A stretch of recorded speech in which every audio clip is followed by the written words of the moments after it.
வணக்கம் வணக்கம். சிம்மராசினியர்களுக்கு 30 ஆண்டுகள் இல்லாத மாற்றம் அடுத்த 7 நாட்களில் ஏற்பட இருக்குதுங்க. அந்த வகையில சிம்மராசினியர்களுக்கு என்ன மாதிரியான நன்மைகள் எல்லாம் ஏற்பட இருக்கு, கிரகநிலைகளின் ரீதியாக அமையிருக்கும் சாதகங்கள் என்ன, பாதகங்கள் என்ன, மேலும் என்ன மாதிரியான முன்னேற்றங்கள் எல்லாம் உங்களுடைய வாழ்வில் ஏற்பட இருக்கு, குறிப்பா இத்தருணங்கள்ல கிரகங்களுடைய சஞ்சார நிலைகள் என்ன என்று பார்க்கும்போது ரிஷபத்தில் குரு பகவான் வக்ரகதியிலும், கடகத்தில் செவ்வாய் நீச்சம் மற்றும் வக்ரம் பெற்றும், கன்னியில் கேதுவும், தனுசு ராசியில் சூரியனும் புதனும், கும்பத்தில் சுக்கிரனும் சனி பகவானும், மீனத்தில் ராகுவும் சஞ்சரிக்கிறாங்க. இந்த கிரகங்களுடைய சஞ்சார நிலைகளின் காரணமாக சிம்மராசினியர்களுடைய வாழ்வில் குடும்ப சூழ்நிலை ரீதியாக உத்தியோகம், தொழில், வியாபாரம், கலைத்துறை, அரசியல் துறை, மாணவ மாணவிகள், விவசாய துறையினர், பெண்மணிகள் என அனைவருக்குமே என்ன மாதிரியான நன்மைகள் எல்லாம் ஏற்பட இருக்கு என்பது குறித்தான முழுமையான பதிவை தான் இந்த வீடியோல நம்ம விரிவா பார்க்க போகிறோம். அந்த வகையில சிம்மராசி சின்ன மகம் பூரம் உத்திரம் முதல் பாதம் வரை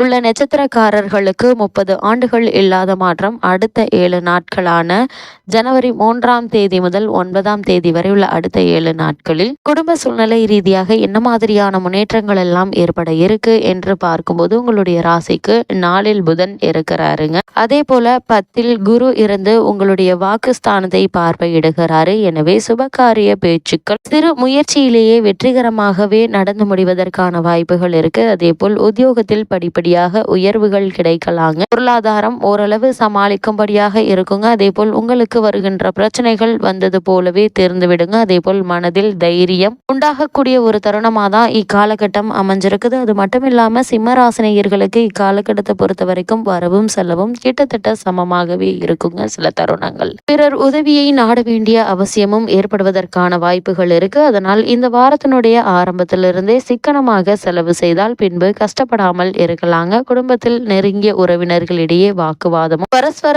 அவநம்பிக்கையும் ஏற்படுவதற்கான வாய்ப்புகள் இருக்கு. அதனால் இது மாதிரியான நேரங்கள்ல ஒருவருக்கொருவர் விட்டு கொடுத்து அனுசரித்து நடந்து கொள்வது நல்லதுங்க. ஏன்னா இந்த வார கிரக நிலைகளின் காரணமாக திருமண சம்பந்தமான முயற்சிகளை மேற்கொண்டு வரும் சிம்மராசினியர்கள் தவறான வரனை நிச்சயித்து விடுவதற்கான வாய்ப்புகள் அதிகம் இருக்கு. அதனால் வரனை நிச்சயிப்பதற்கு முன்னர் ஒரு முறைக்கு இருமுறை தீர விசாரித்து அதற்கு பிறகு வரனை நிச்சயிப்பது மிக மிக நல்லதுங்க. அதே போல் பெண் அல்லது பிள்ளை ஒருவருக்கு வெளிநாட்டில் நல்ல ஒரு நிறுவனத்தில் பணி நியமனம் கிடைப்பதற்கான வாய்ப்புகள் இருக்கு. இதனால குடும்பத்தில் இரட்டிப்பு வருமானம் ஏற்பட இருக்குதுங்க. இதுவே இந்த வாரத்தில் உங்களுக்கு மறக்க முடியாத ஒரு முன்னேற்றமாக அமைய இருக்குதுங்க. இதனால உங்களுடைய குடும்ப பொருளாதார நிலை மட்டும் இல்லாமல் குடும்ப அந்தஸ்தும் உயரக்கூடிய ஒரு தருணமாகவே இந்த வாரம் அமைய இருக்குதுங்க. இந்த காலகட்டத்தில் கிடைக்கக்கூடிய சந்தர்ப்ப சாதகங்களை பயன்படுத்திக் கொள்வது உங்கள் கையில தான் இருக்கு என்பதை கிரகங்களுடைய சஞ்சார நிலைகள் மீண்டும் மீண்டும் உங்களுக்கு அறிவுறுத்துதுங்க. அதே போல சிம்ம ராசியை சேர்ந்த உத்தியோகஸ்தர்களுக்கு 30 ஆண்டுகள் இல்லாத முன்னேற்றமாக இந்த அடுத்த 7 நாட்களான ஜனவரி 3ஆம் தேதி முதல் 9ஆம் தேதி வரை உள்ள அடுத்த 7 நாட்கள் என்ன மாதிரியான நன்மைகள் எல்லாம் ஏற்பட இருக்கு என்று பார்க்கும்போது உங்களுடைய ராசிக்கு ஜீவனஸ்தானத்தில் குரு அமர்ந்துள்ள நிலையில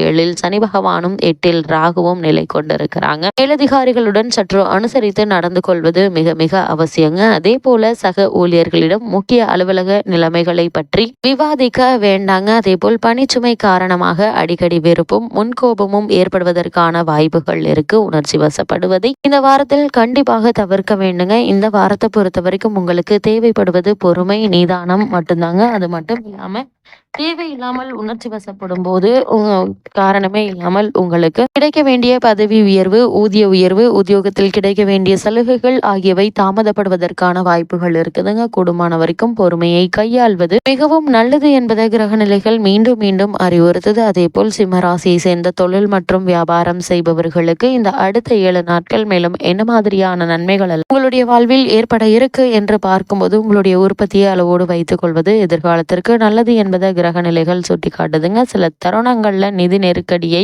நீங்கள் சமாளிக்க வேண்டிய ஒரு நிர்பந்தம் ஏற்படக்கூடுங்க. கருத்து வேற்றுமை காரணமாக கூட்டாளிகள் சிலர் விலகி கொள்ள நேரிடும். தொழிலாளர்கள் பிரச்சனை கவலை அளிக்குங்க. ஏற்றுமதி துறையினருக்கு அந்நிய நாட்டு நிறுவனங்களிலிருந்து வர வேண்டிய பணம் தாமதப்படுங்க. ஆனால் இந்த வாரத்தினுடைய இறுதிக்குள் உங்களுக்கு கிடைக்க வேண்டிய பணம் அனைத்துமே கிடைத்து லாபம் அதிகரித்து விடுங்க. அதுவரை நீங்கள் பொறுமையாகவும் நிதானமாகவும் இருப்பது மிக மிக நல்லது என்பதை கிரகநிலைகள் மீண்டும் மீண்டும் அறிவுறுத்தது. எந்த ஒரு செயலையும் எடுத்தோம் கவுத்தோம் என்று தடாலலியாக செய்யாமல் பொறுமை காப்பது சாலச் சிறந்தது என்பதை கிரகநிலைகள் மீண்டும் மீண்டும் அறிவுறுத்துதுங்க. அதே போல சிம்மராசி சேர்ந்த கலைத்துறையினருக்கு 30 ஆண்டுகள் இல்லாத மாற்றமாக அடுத்த 7 நாட்களில் என்ன மாதிரியான நன்மைகள் எல்லாம் ஏற்பட இருக்கு என்று பார்க்கும்போது இக்காலகட்டம் முழுவதுமே கிரக நிலைகள் அனுகூலமாக இல்லைங்க. நிச்சயமாக கிடைக்கும் என எதிர்பார்த்திருந்த வாய்ப்புகள் கை நழுவி போகுங்க. வருமானமும் ஓரளவு இருக்குங்க. பழைய கடன்கள் கவலை அளிக்கும். அதே போல் திரைப்பட தயாரிப்பாளர்கள் புதிய முயற்சி எதையும் மேற்கொள்ள வேண்டாங்க. திரைப்பட இயக்குநர்களுக்கு ஏமாற்றம் ஏற்படுங்க. அதே போல் நடிகர்கள் நடிகைகளுக்கு வருமானம் குறையும். செலவுகள் எதையும் குறைத்து கொள்ள முடியாதுங்க. இந்த வாரத்தினுடைய ஆரம்பத்திலிருந்தே அனாவசிய செலவுகளை குறைத்துக் கொள்வது மிக மிக நல்லது என்பதை கிரகநிலை மீண்டும் மீண்டும் அறிவுறுத்துது. அதே போல அரசியல் துறையினரை பொறுத்த வரைக்கும் கிரகநிலைகள் உங்களுக்கு அவ்வளவு சாதகமாக இல்லைங்க. கட்சியில் செல்வாக்கு குறையுங்க. தொண்டர்கள் அதிருப்தியாக இருக்காங்க. மேடை பேச்சுக்களில் சற்று நிதானமாக இருக்க வேண்டியதன் அவசியத்தை கிரகநிலைகள் உங்களுக்கு முன்கூட்டியே அறிவுறுத்துது. அது மட்டும் இல்லாம இத்தருணங்களை பொறுத்த வரைக்கும் அரசியல் என்பது இருமுனை ஆயுதம் என்பதை அர்த்த சாஸ்திரம் கூறுகிறதுங்க. அதனை அதிக ஜாக்கிரதையாக கையாள வேண்டும் என்பதையும் கிரகநிலைகள் உங்களுக்கு மீண்டும் மீண்டும் அறிவுறுத்துது என்பதை மறந்துவிட வேண்டாம். அதே போல சிம்ம ராசியை சேர்ந்த மாணவ மாணவிகளுக்கு அடுத்த 7 நாட்கள் மேலும் என்ன மாதிரியான முன்னேற்றங்கள் எல்லாம் ஏற்பட இருக்கு என்று பார்க்கும்போது இக்காலகட்டம் முழுவதுமே வித்யாகாரகரான புதன் சுபபலம் பெற்று திகழ்வதால் படிப்பில் நல்ல ஒரு முன்னேற்றம் ஏற்பட இருக்குதுங்க. மனம் பாடங்கள்ல படியுங்க. உங்களுடைய விருப்பத்திற்கு ஏற்ப உயர்கல்விக்கு நல்ல நிறுவனத்தில் இடம் கிடைக்குங்க. தற்போது உங்களுக்கு நடைபெற்று வரும் தசாபுக்திகள் அனுகூலமாக இருக்கும் பட்சத்தில் கல்வி உதவித்தொகை கிடைப்பதற்கு சாத்தியக்கூறுகள் உள்ளது. கிரகநிலைகள் தெல்ல தெளிவாக அறிவுறுத்துது. அதே போல விவசாயத்துறையினரை பொறுத்த வரைக்கும் வயல் பணிகள்ல உழைப்பு சற்று கடினமாகவே தாங்க இருக்கும். கால்நடைகளுடைய பராமரிப்பில் செலவுகள் அதிகரிக்குங்க. விவசாயத்திற்கு அவசியமான அடிப்படை வசதிகளுக்கு எந்த ஒரு குறையும் இருக்காதுங்க. விளைச்சலும் சந்தையில் உங்களுடைய விளைபொருட்களுக்கு நல்ல விலையும் மனதிற்கு நிறைவை அளிக்குங்க. ஒரு சிலருக்கு விளைபொருட்களை வெளிநாடுகளுக்கு ஏற்றுமதி செய்ய வாய்ப்புகள் கிடைக்குங்க. அதன் மூலம் நல்ல லாபம் கிடைக்குங்க. நவீன விவசாய வசதிகள் கிடைப்பதற்கு சாத்தியக்கூறுகள் இருக்குது. அரசாங்க சலுகைகள் கிடைக்குங்க. கால்நடைகள் அபிவிருத்தி அடையக்கூடிய ஒரு வாரமாகவே இந்த வாரம் அமைஞ்சிருக்குது. அதே போல் பெண்மணிகளுக்கு இந்த வாரத்தில் மேலும் என்ன மாதிரியான நன்மைகள் எல்லாம் ஏற்பட இருக்கு என்று பார்க்கும்போது இக்காலகட்டம் முழுவதும் குரு மற்றும் சுக்கிரன் ஆகிய 2 கிரகங்களும் உங்களுக்கு அவ்வளவு ஆதரவாக இல்லைங்க. பெண்மணிகளுடைய நலனுக்கு அதிபத்தியம் கொண்டுள்ள கிரகங்கள் இவை 2 தாங்க.